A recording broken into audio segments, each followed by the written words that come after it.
Hello guys, welcome you all in my this next video. जैसा कि आप सब लोगों को पता है, हमने पिछले कक्षा में यहाँ तक के बारे में पढ़ लिया था, यहाँ तक काव्य का अध्ययन कर लिया था। इसके आगे हमें अब यहाँ से पढ़ना है, इस जगह से पढ़ना है हमें, क्योंकि हमने इसके पहले यहाँ तक पढ़ लिया था, यहाँ तक। अब हम यहाँ से आगे पढ़ना स्टार्ट करेंगे। तो चलिए शुरू करते हैं।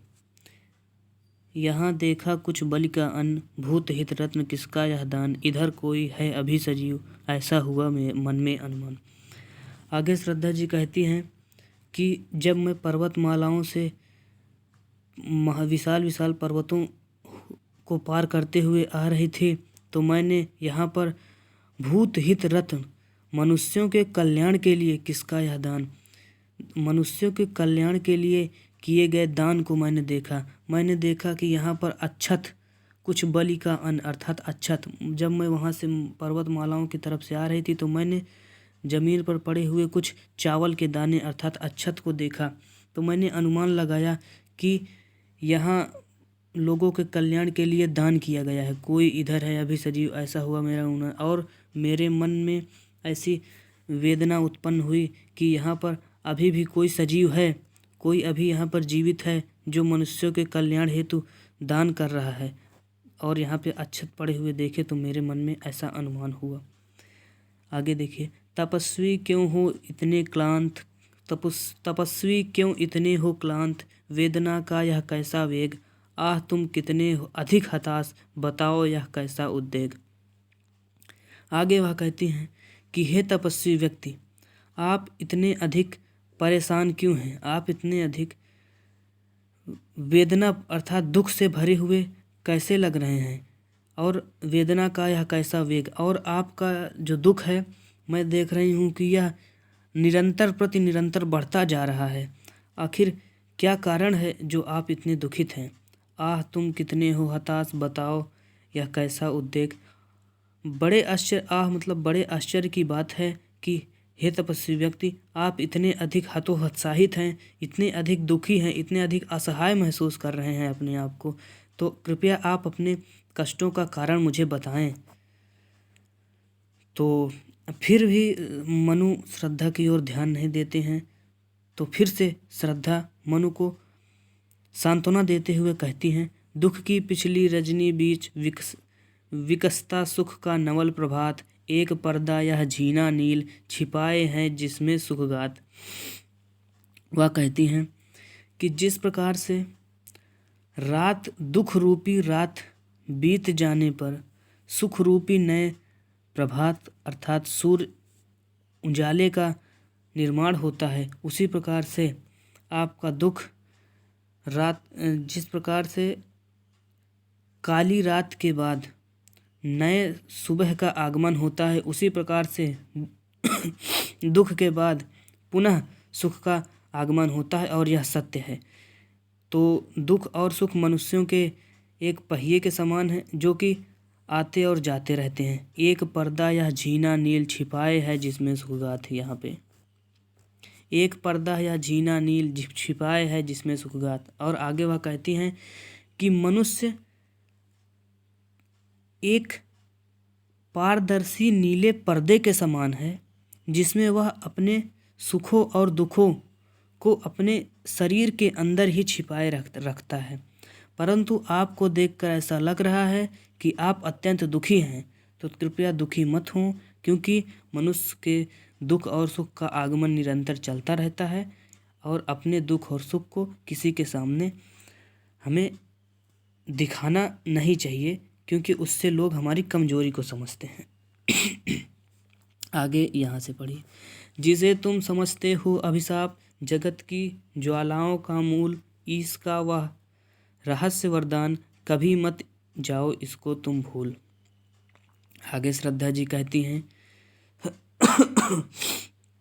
कि हे तपस्वी व्यक्ति, आप जिसे अभिशाप अर्थात घोर अनर्थ समझ रहे हैं, आप जिसे बहुत बड़ा पाप समझ रहे हैं, जगत की ज्वालाओं का मूल, और जिसको आप संसार के सर्वनाश का मूल कारण समझ रहे हैं, तो आप इस बात को, इसका यह वरदान कभी मत जाओ इसको भूल।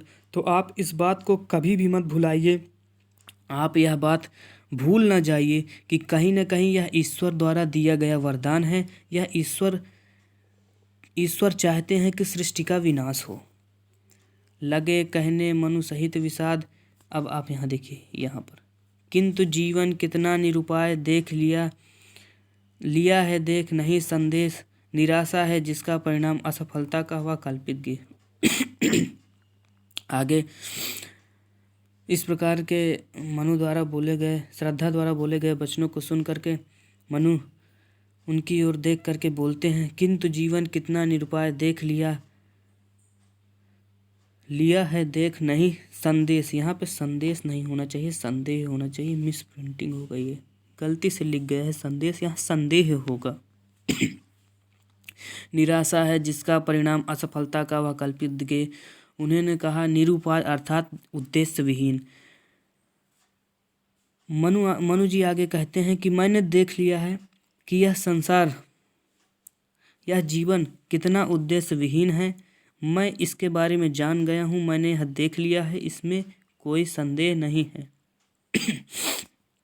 निराशा है जिसका परिणाम असफलता का वह कल्पित गे।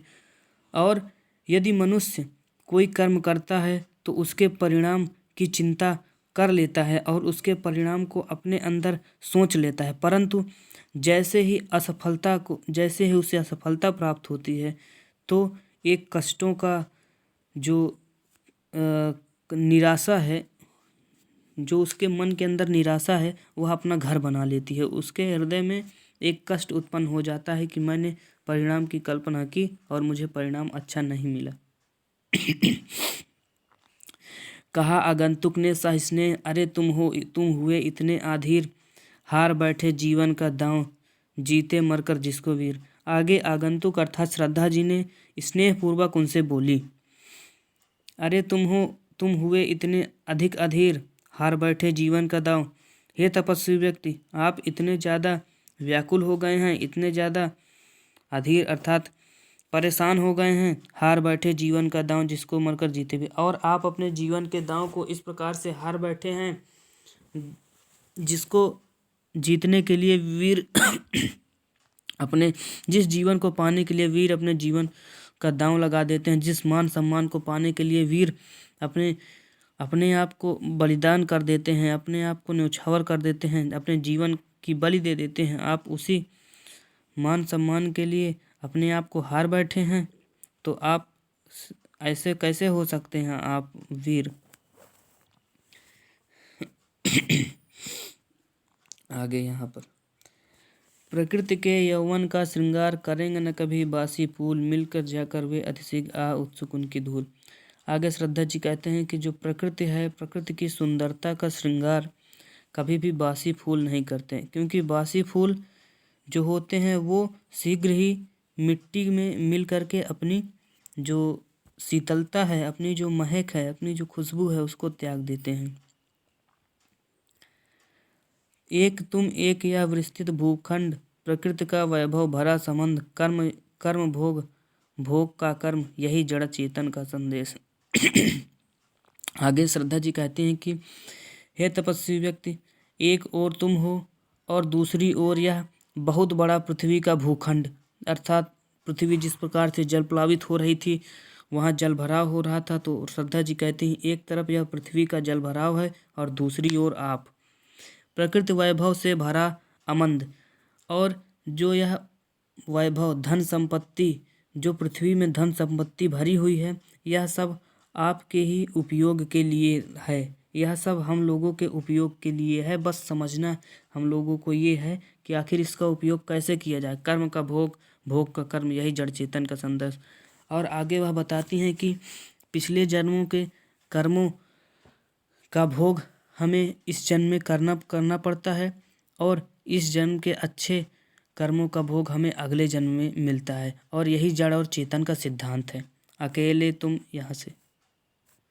अकेले तुम कैसे असहाय यजन कर सकते हो तुच्छ विचार, तपस्वी आकर्षण से हीन कर नहीं सकते आत्मविस्तार।